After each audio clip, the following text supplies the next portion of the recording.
In humanity, I still hope we have that sense of empathy. I still hope we can still pull through as humans. We have to kind of make some extra space for this outer force driving us to somewhere we never expected. My brother was like enemy was cockroaches. My father was nails. My mom was like iron fontaine.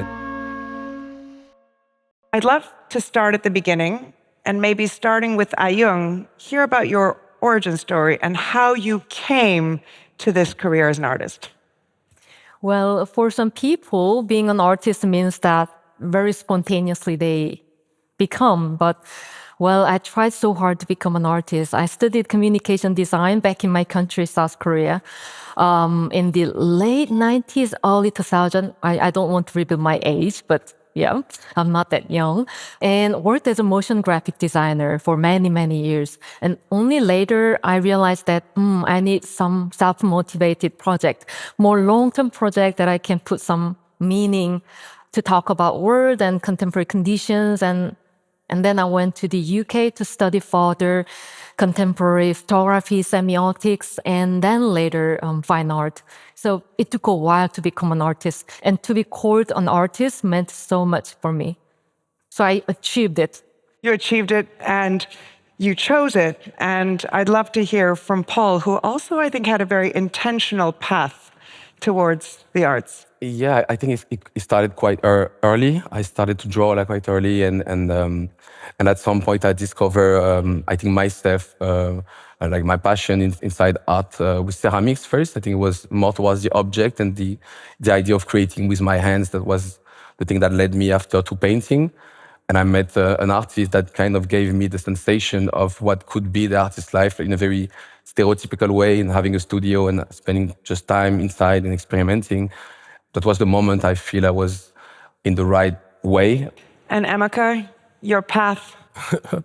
I think I got sucked into it. You got sucked into it. Okay. Tell us more about that, because these journeys were very intentional. No, I majored in graphic design.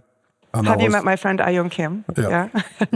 And I was quite happy doing my freelance graphics and stuff till I started listening to Lagos.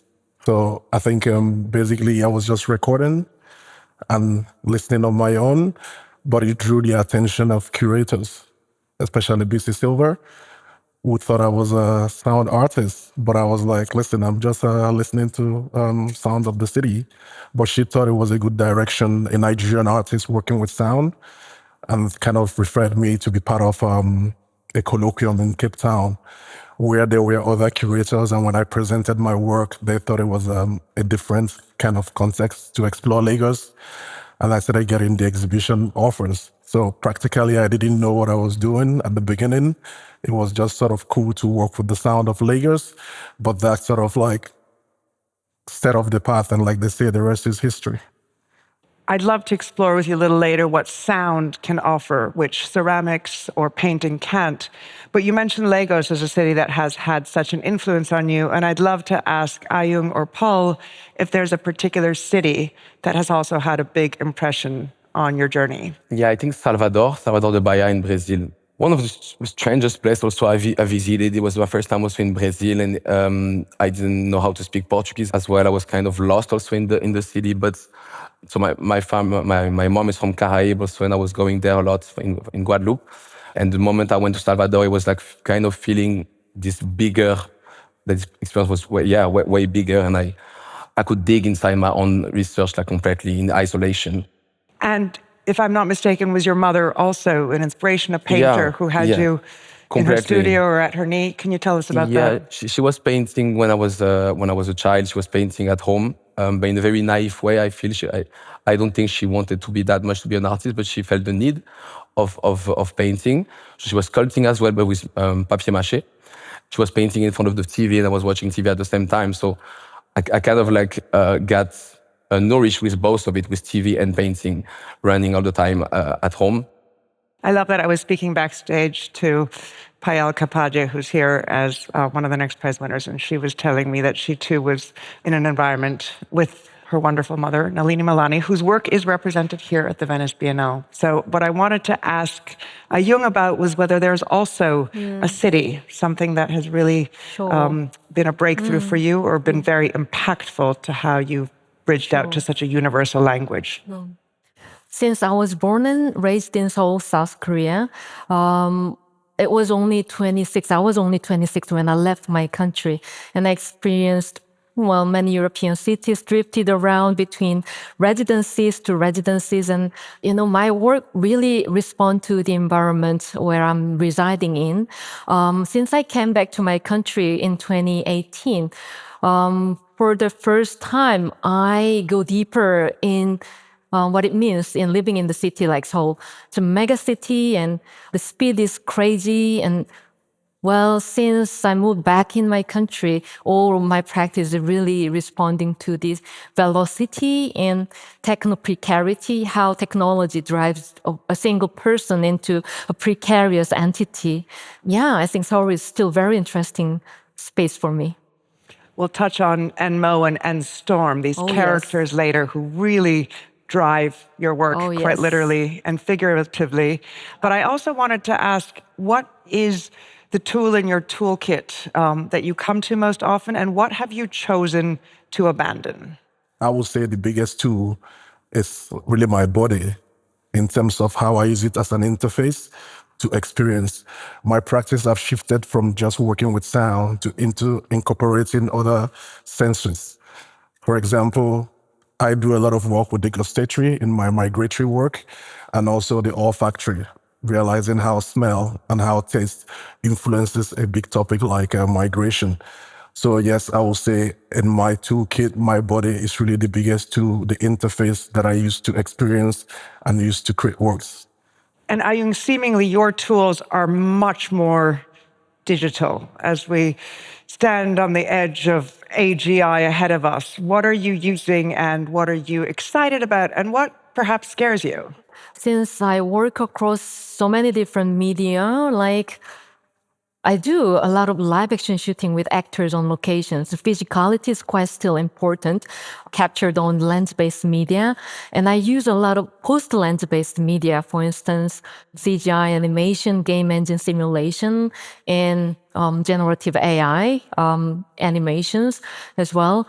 And sometimes I scan the streets with the LiDAR scan technology. So like a Waymo? Tell us about your technology. What are you scanning the streets with? Okay, this LiDAR scan is a very simple technology embedded to the autopilot vehicles like Tesla and stuff. And then it emits the ultra-red signals, and then it touches to the surface of the object, and then it comes back. And the duration of the coming go and coming back, it makes the distance, and it creates coordinates in 3 dimensions. Yeah, it creates half real, half virtual sequences. And I mix all those technologies to create my own speculative fiction. And I love this kind of crash and collisions in between those textures and layers of media. But what I don't do is actually painting. I wish I would paint it. I learned, but I stopped it. So probably in some time I'll go back. Sometime. I love that because the 3 of you are so genre-defying. And I want to understand how you explain to your parents what is the actual occupation, which is so hard to define. Is artist accurate? Are there other descriptors that you use? Give us an idea as you're genre-defying. If one ever had to pin you down, how would you like to be known? Artist. Okay. Because it's always easy to get dropped in a box and you end up sticking to that box, but I've come to realize that if art reflects life or documents life, life is not experienced in one dimension, right? That's why I brought in different senses into my practice. But it's hard to let go of that tag, sound artist, for me. People still stick to that. And that is so funny because in Nigeria, people, when you say you're a sound artist, oh, you're a musician, it's this kind of straight direct talk that you make music because what else are you going to do with sound? But we also come from a culture where sound is quite very important. Igbo sound is the culture is basically like an oral tradition. And the term sound artist is really defined really from the Western perspective of galleries and museums. And of course, you've been in the Venice Biennale represented. What is the sound of Venice that is a sound that this audience can close their eyes and envision? That's tricky. Lagos easier? Because I think when you come from somewhere like Lagos, every other place, I'm not gonna use the word boring. Every city, I still see cities as a composers. Every city composes based on how it's designed and how it's structured, right? Venice, what I find interesting here is one of those cities where there are no cars. But there's something about Venice because you have to come from the airport with a boat. It's really about that smell, that smell of the ocean. I mean, it strikes you when you are coming. So smell is actually quite a stronger sense for me to think about Venice. Like, I'm still trying to figure out what the absence of cars means or how that transmits in the sound experience here. So it's still kind of work in motion. That would be artists, yeah. Very artistic, clearly. Paul is such a world builder as well, and it's so fresh because we've just come from Berlin. As I mentioned, the artists here are from 10 different countries originally, but there's something in the water in Berlin, or maybe there's something in the music of Berlin that definitely has attracted this very vibrant community. You opened at the Boros Collection. You took over an expansive space.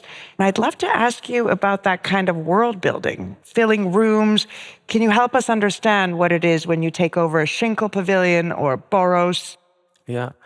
I think it started with Lafayette Anticipation exhibition where they gave me this whole space. And it's a space that is very hard also to walk in because you have all those bricks that are very like typically Parisian type of color. You have a lot of noise visually. It was the idea at the beginning to hide all this space and to create kind of like my dollhouse. The idea of this exhibition is also to take all of some members of my family as the actor of it. So they were represented in different ways. Like my brother was like, and me was cockroaches. My father was nails. My mom was like iron fontaine. And like you have all those characters like created in that space. And I really enjoyed it to see also the reaction of the people. So going into that space and not recognizing it. And like all the dimension also were changed, the color, etc. So it's a way also for me to like the material of painting and of sculpture, when I started, I play with those material. And when you give me a space, I play with it the same way. So it's just a continuation, I guess, of this research in a larger scale. Can you tell us a bit about the practice and whether it's a solitary endeavor? What is the practice in the studio? I'm sure everyone here has read Vasari's Life of Artists, and that ritual of making is really, really fascinating. The beginning is always solitary when you're still trying to figure out things. When you're trying to embed itself in the research material that you have, you are really on your own. It's one of the loneliest points in the process of making art. You are really alone that time, trying to figure out what direction this art is going to take. But I try to see art as something collaboratory, right? At some point, you're going to work with technicians, you're going to work with people. Like I, for instance, I try to create gustatory experiences, which includes craft beer or gin. Gustatory, I love that. Yeah. Okay, so your art includes brewing. I'm brewing. I can brew, I can distill, but there are people that do this every day. If I have to like start from the scratch, it's probably gonna take me different trials to get what I want. But there are people that by the time I develop the recipe and scripts and hand it over to them, and to say like most of these recipes that I develop or flavor notes that I develop come from research. Taking keywords from research, connecting flavor profile to each keywords, and being able to build this first recipe profile that I now take to a distiller or a craft brewer, and we take it from there. So the first part, going through the research, is very solitary. It's very lonely. You're alone with your thoughts and ideas because you really need to be able to communicate to whoever you're going to work with. I have to convince the distiller, listen, you are making art. You're making art for the palate, what people can taste and experience and enjoy. See it that way and let it not be your typical routine, everyday thing that you're used to. That kind of also shifts the way they make that approach. So yes, it starts from solitary, moves to collaboration. Where can this audience enjoy the pleasures of your art? Is it in a museum? Is it in a gallery? Is it in a bar? We just finished the New York edition of the Migratory Note Gene. So what we basically did was look at the migratory routes to New York and then select botanicals from these places, and we made a gin. It's really all this idea of migration. So yes, at the Fort Harvey distillery in New York, you can still experience the gin, but the food and the cocktail aspect is gone. It's like one evening of performance where we bring the crowd together. The whole idea is to explore migration, especially in these times where it seems to be like a forbidden word. The politicians are using it really as their weapon, especially somewhere like the US. So we had this evening where I invited a mixologist to create a cocktail depending on the different routes of migration. And I got a fine dining chef to also make food using those flavors. And then the community comes together to gather and enjoy. There are no speeches. It's just enjoy, mix, communicate, and live as a community. Fantastic. It feels like Berlin may be a good city, maybe Venice, but I'm sure we can crowdsource some really good ideas later. It sounds like a beautiful collective endeavor. Ayoung Solitary Collective, we have Next Prize winners who are dancers and company directors, Andrea Pena, Marco da Silva.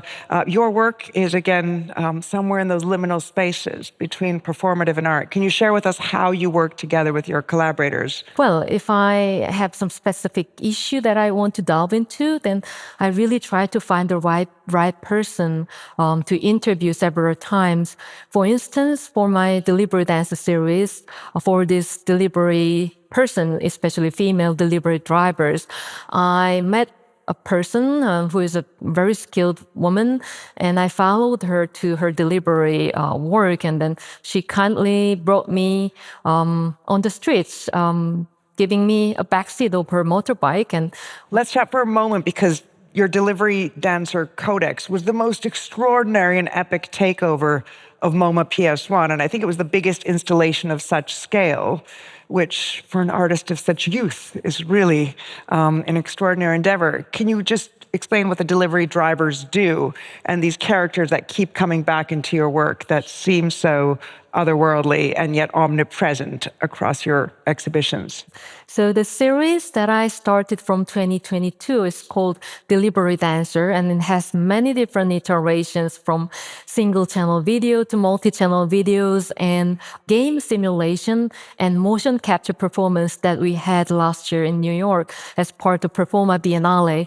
And a solo show was held in MoMA PS1 last November until this March, and it brought most of the pieces in the series, sculpture installations, and so on and on.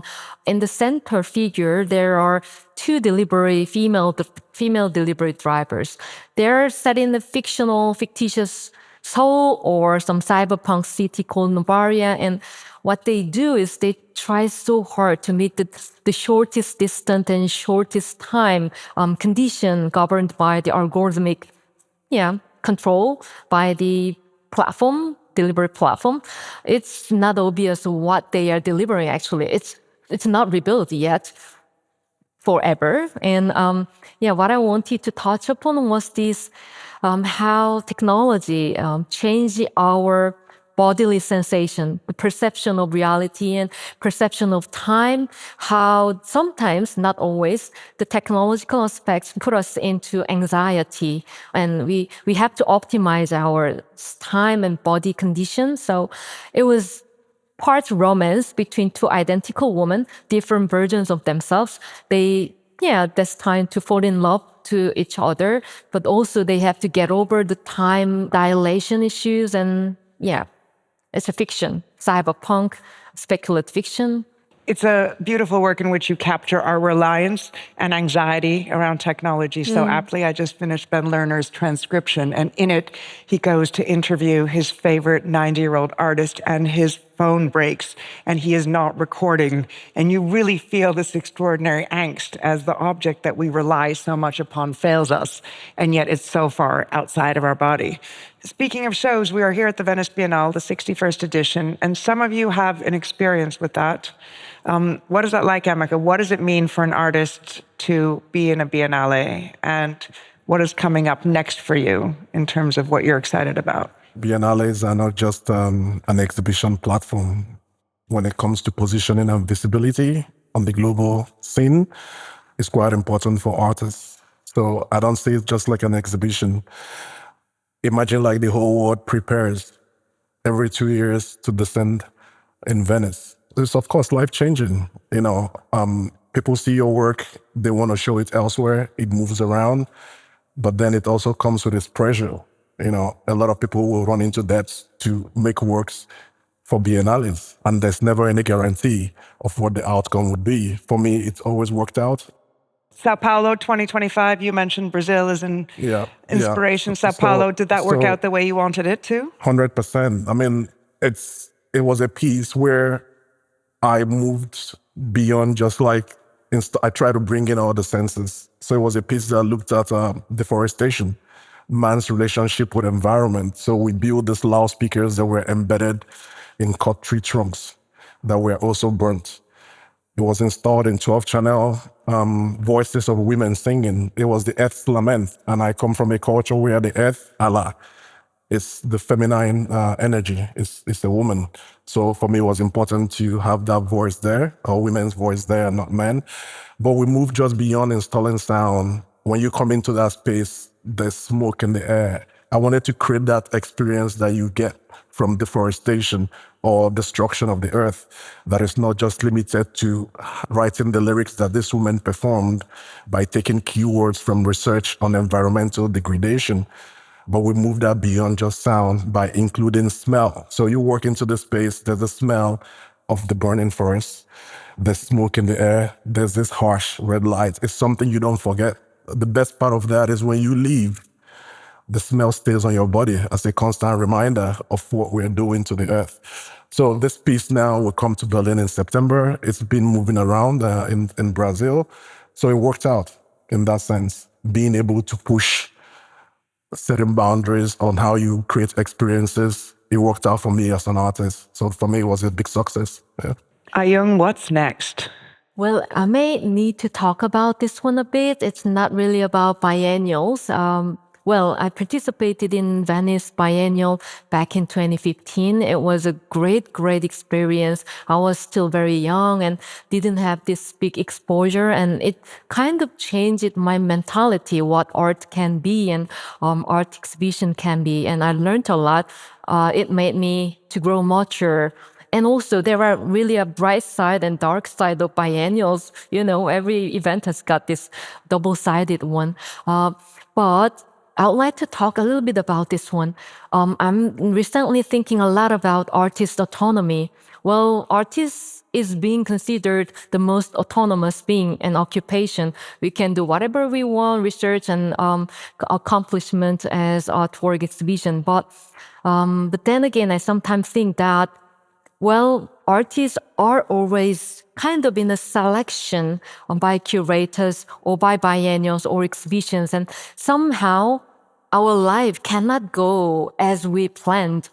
There are some things just interfering in it, very good exhibition, and then somehow I have to detour my plan. A few years later, I have to do something different, and we have to kind of make some extra space for this outer force driving us to somewhere we never expected. So, Ayoung, what is your advice as we end this episode? Advice to a young artist? Sure. I think this really, really keep this anchor in our mind is so important, which never be floating around. It's a very, very solid and dense, big root. Otherwise, you will be very easy to drift around and easily be blown out. So I think just being yourself and go deeper and deeper into your very darkest side or deepest side of yourself and keep it because it's so precious. Don't let anybody touch that part. Otherwise, you'll be really easy to be dismantled. So, and once you have secured this position, this space, then you can do whatever, whatever outer force comes in, you're still yourself. Beautiful. And Pol, what's next? And a wise piece of advice. I don't really know. Like, I mean, the next show is going to be in Villa Medici soon. But in terms of research, I think... Is that again an epic takeover of such an esteemed and historic place? I feel I want to close a certain chapter also. Like, I was waiting for the residency time also for me to change my painting in a way, like to go somewhere else, and same with sculpture, so to play differently. Because the thing also, by creating in such a short time, sometimes you get repetitive and you start to see yourself having certain type of automatic movements, which is not something that I think you desire. Also, when you explore your own and your own mediums, I think you want to be excited by yourself and finding new stuff. So for now, I'm waiting for my eye to be seduced by something and that gets me somewhere. Well, we'll be watching for Villa Medici and see where that takes us. I would just love to end with a quick fire round. So anything that comes to mind as I ask you these questions, what keeps you up at night? TV. TV? What are you watching? Damn. Damn. What aren't you watching? Yeah, shows. There are shows. Oh, shows. Yeah. French, Paris? American. American. Like, give us one. South Park. We want to know what you're listening to, Emeka. I'm listening to a lot of stuff. I have playlists that runs for 47 hours. Yeah, a lot of work and a lot of research I'm doing now. I sort of focused on monitoring how things are going on the Earth. We're quite in a very precarious situation, and these are like data, news, information feedback that I analyze, pull keywords. I'm writing lyrics for choirs to perform, and based on the negativity, you will wake up at night or you will find it difficult falling asleep trying to process all these things. It doesn't really make sense. What makes you optimistic? I think optimism is quite a strong word at the moment. In humanity, I still hope we have that sense of empathy. I still hope we can still pull through as humans. This is who we are. You know, we are quite resilient. In as much as I used to categorize myself as an optimist, I try to use the word. I'm realistic these days, and the reality doesn't look good. But I think the good will still overcome. It's a tough period. So music is also where I get lost in, and I just let my Spotify, just the algorithms go with the flow without trying to curate everything all the time. It's really about letting go.